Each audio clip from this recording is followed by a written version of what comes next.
أعوذ بالله من الشيطان الرجيم. بسم الله الرحمن الرحيم. عما يتساءلون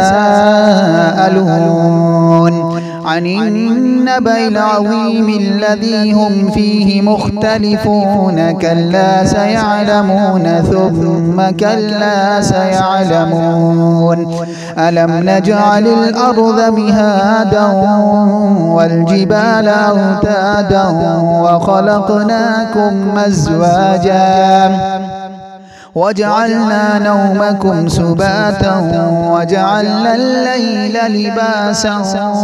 وجعلنا النهار معاشا وبنينا فوقكم سبعا شدادا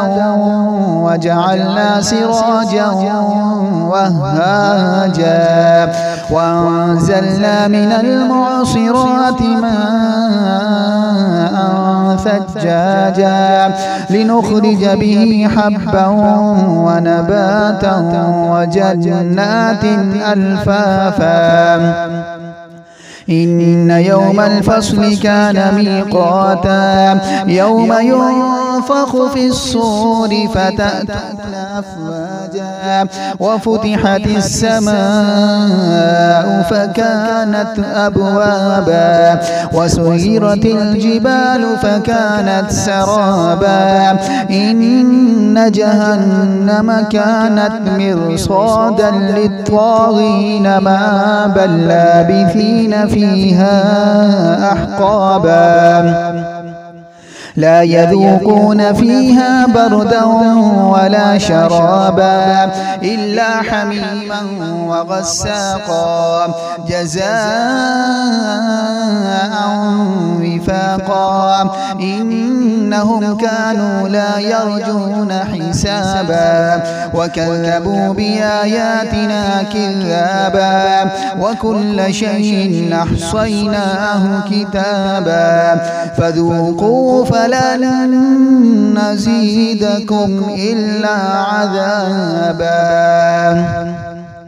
إن للمتقين مفازا حدائق وأعنابا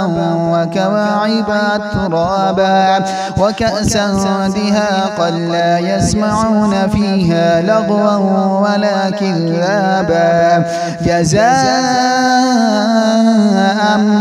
من ربك عطاء حسابا رب السماوات والأرض وما بينهما الرحمن لا يملكون منه خطابا يوم يقوم الروح والملائكة صفا لا يتكلمون إلا من أذن له الرحمن وقال صوابا ذلك اليوم الحق فمن شاء اتخذ إلى ربه مآبا إنا أنذرناكم عذابا قريبا يوم ينظر المرء ما قدمت يداه ويقول الكافر يا ليتني كنت ترابا صدق الله العظيم.